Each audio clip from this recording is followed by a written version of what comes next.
Hey there, friend.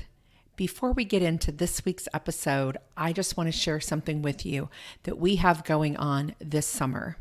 3 times a year, we offer a coaching certification around our content here at the Real Life Process, our life management content that's made up of 4 different components, 2 different assessments, and an actual coaching tool. Those are just a few of the things you get in our coach certification.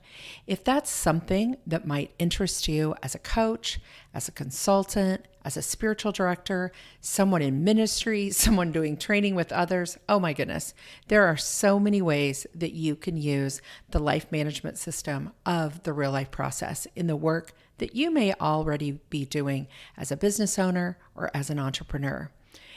I say all that because our next cohort certification is coming up here in July of 2024.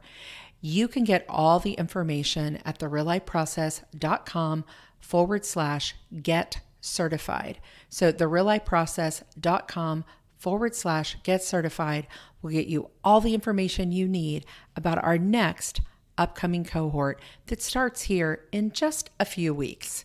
Check it out. Welcome in, my friend, to this episode of the Doing What Matters podcast. I am so grateful to be back with you. Thank you for just hanging in during this series.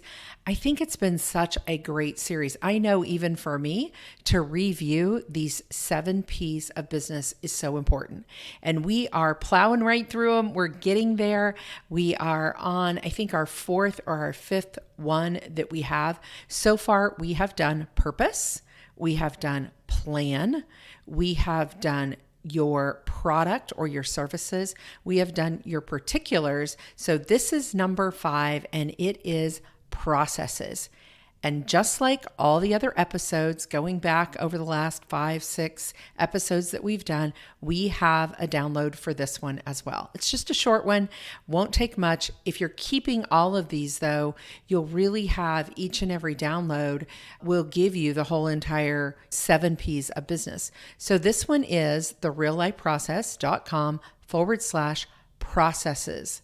So thereallifeprocess.com/processes, because that is the P that we'll be talking about today.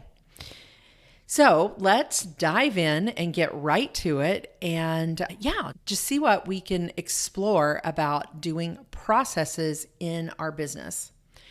You may ask the question, why? I asked that question for a very long time. Why would I need to write down the way that I do something? How I do what I do. And remember, we've talked about you may be listening in and you're like, I do this business all by myself. I know how I do things. I don't know that I need to write things down. Or you may be listening in and going, oh my goodness, I need to write things down because I am now starting to hire others onto my team and I'm going back and having to explain to them how to do it over and over again, and I wish I would have written things down. I fell into that second category. My story was a few years ago when I first hired my first kind of contractor that worked for me as an executive assistant, VA, whatever you would like to call her. We didn't document a lot of our processes. I just showed her how to do them. She caught on. She knew how. She was pretty technically skilled. She knew me personally and how I would like things done. So we didn't do a lot of documenting of our processes in the beginning. And then I hit the place where I needed to hire another person in, and I was at that place where now I had to ask that person to spend her time training the next person because we didn't have anything documented. And that person had a different skill set and wasn't as familiar with content that we had created and how we did things. And I will be honest to say, as our team has grown, contractor after contractor, we still, to this day, need to work on some of those onboarding processes because we're not as clear as we need to be. So part of the growth of any business is beginning to write down how you do what you do. And it can be the simplest of things. But I want you to think about it in this way as well. If something were to happen to you and you had to step out of your business for 2 weeks or 3 weeks or a month or 6 weeks to care for someone, or maybe you were in a place where you couldn't work yourself, you want to know that you have written things down in enough that someone could step in, a family member, a good friend, someone that you actually hire to do it. Someone could step in and run your business at a high level for a few weeks, a couple of months, 3 months at the most. It reminds me a little bit of things you've heard in the financial world of we should have a backup plan for finances for 3 to 6 months. I really believe that processes are that idea of creating a backup plan for 3 to 6 months. Could your business operate at a high level, not down into the details, not starting new programs or offering new products or services, but could it function and keep your business afloat from the processes that you have written down? And I want to say, I hope so. I hope that it can. Now, do I have all this figured out perfectly? No, I do not. But we are so much closer than we were a few years ago. So just like I've said about so many of these 7 Ps, you just have to start somewhere. And you have to start in some way, shape, or form, documenting, recording, whatever feels good to you based on your personality, the processes that you have. So once again, I'm going to share this little bit of a handout over on the YouTube channel, and you can see my little walkthrough here of some of these things, but just listen in. This one doesn't have a lot on the handout, but you may want to definitely go to therealifeprocess.com/processes and download it. But let's talk about and dive into how we do what we do. We've talked about why, and I don't say that to scare you, but it is the reality, especially if you are a solopreneur and there's no one contracted to work with you, you don't have any employees. That is why we do these processes. So there's actually some stages in this documentation part. And the first 4 are the most important. And they are, first of all, we may want to use a tool like the mind mapping tool I've talked about, and just draw that big circle in the middle and just say, what are the areas? Let me identify the areas that we have in our business that we might need processes around. We'll talk about that a little bit more here in just a second. And then a second part of this is deciding, where are we going to store this content? Do you want to put it in Dropbox? Do you want to put it in a Google Drive? Do you want to put it on a hard drive that it is in a safe somewhere? I would say a couple of places might be good, but deciding where these processes will be stored so that someone has access to them. And then who are you going to tell about them? If there's a couple of people on your team or employees that you have, you can share that with them and they would know, of course, where those things live. If you're a solopreneur, you definitely want to think about that too. Who are you going to tell about where these processes live? Then we need to start thinking about breaking down what happens in these processes.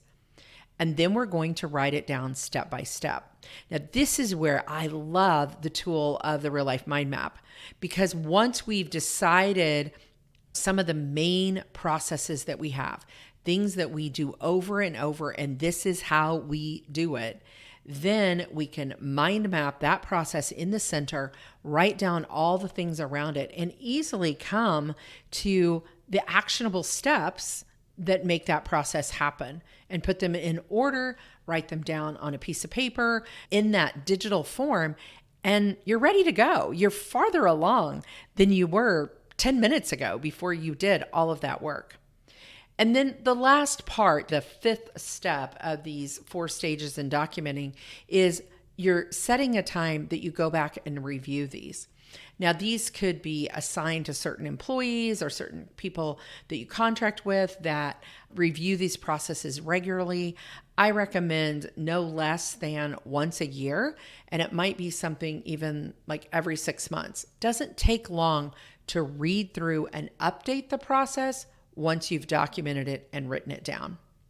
So, how are we going to brainstorm around the core processes that you have for your business? I think you can do it through several different lenses, whatever might feel great to you.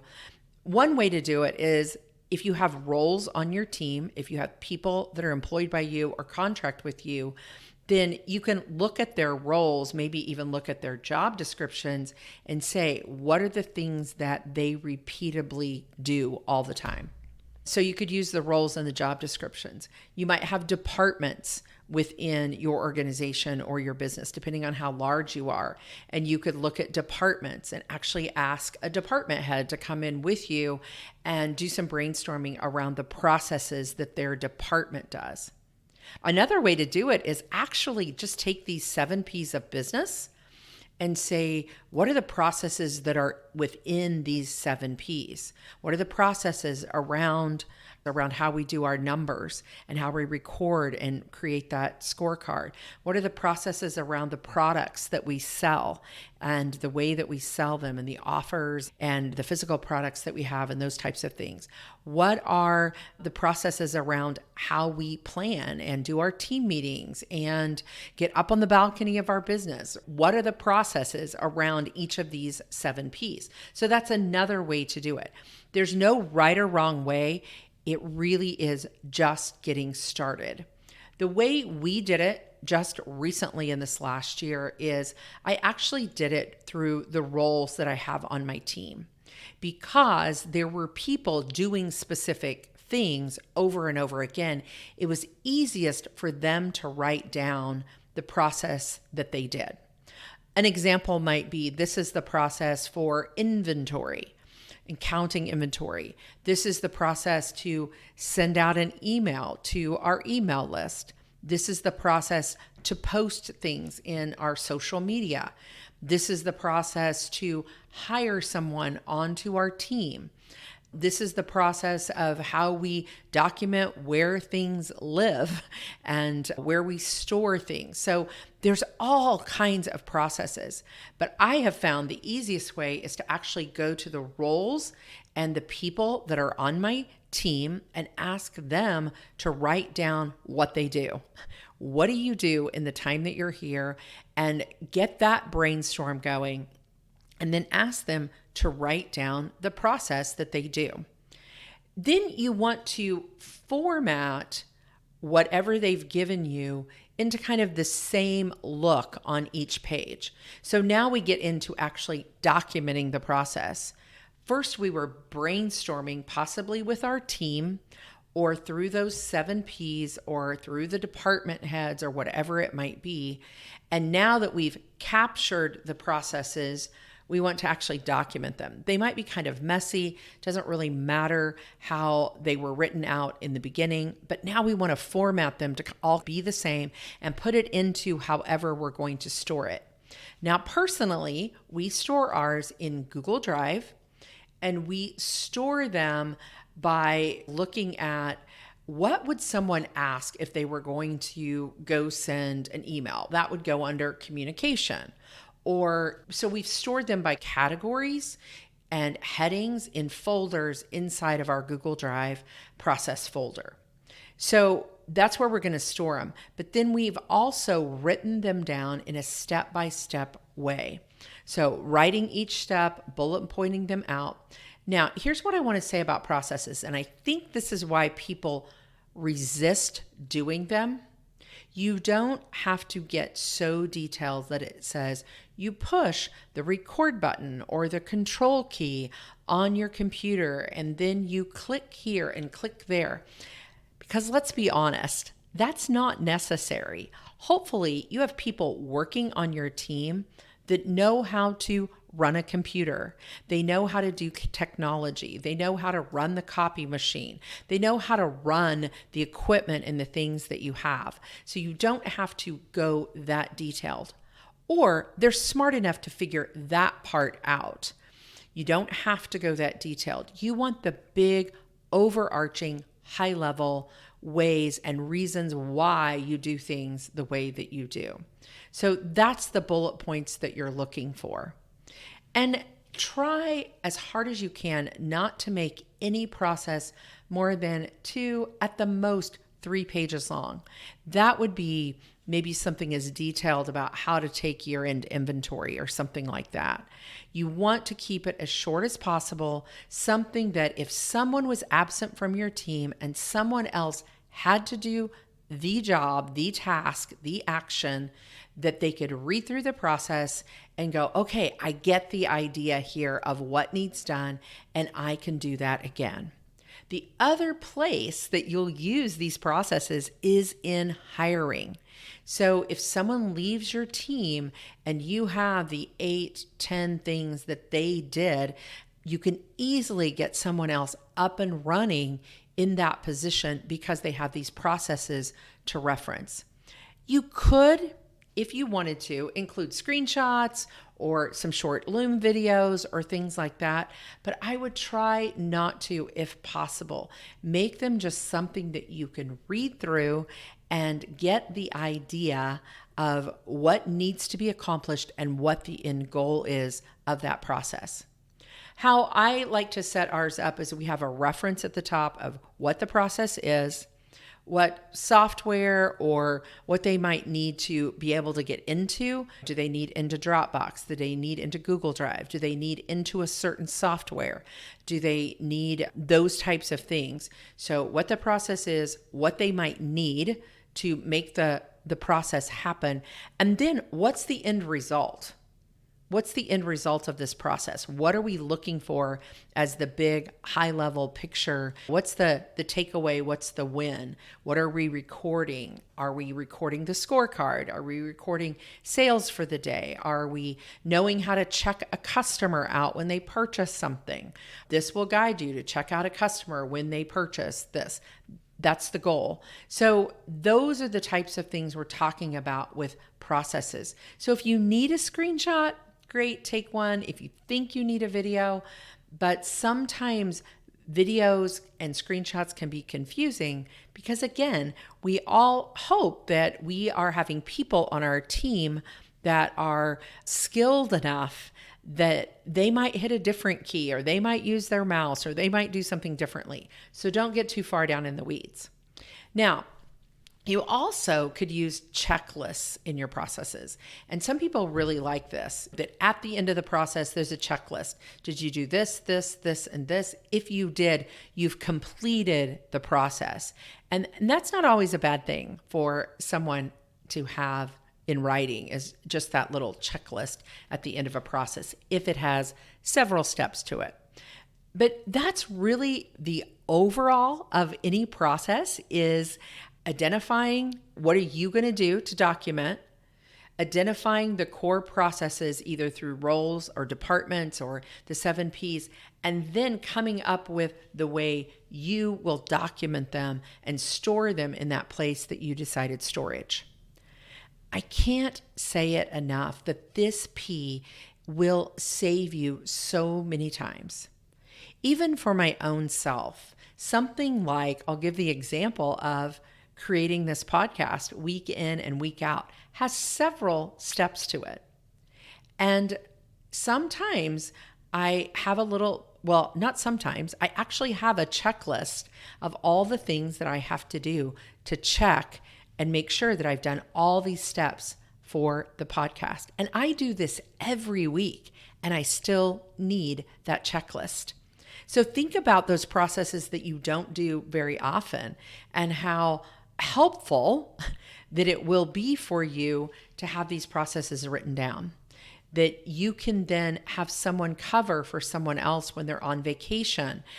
And you don't have to just say, oh, well, we'll do that when you get back. Things in your business can keep rolling even if someone is missing from your team, yourself included. So I encourage you, whether you are a solopreneur or you are an entrepreneur and small business owner that has several employees or contractors, process. I just want to challenge you to do a little brain dump, do a little mind map around the ones that matter the most, that you feel like, ooh, sometimes we forget these steps in this particular thing. Or because I'm hiring someone, I want to get these things written down. And I just want to challenge you to write down and document out and store 5 processes in the next 30 days. So 5 processes in the next 30 days. And when you've done that, I want to hear from you. I want you to send me an email at teresa@thereallifeprocess.com and let me know that you've written down 5 processes, you've got them documented, and I will have a little goodie that's coming your way because I believe so much in processes. And I just want to help you reach that place that feels safe and secure when you're like, I've got it written down. It's out of my head and it's onto paper.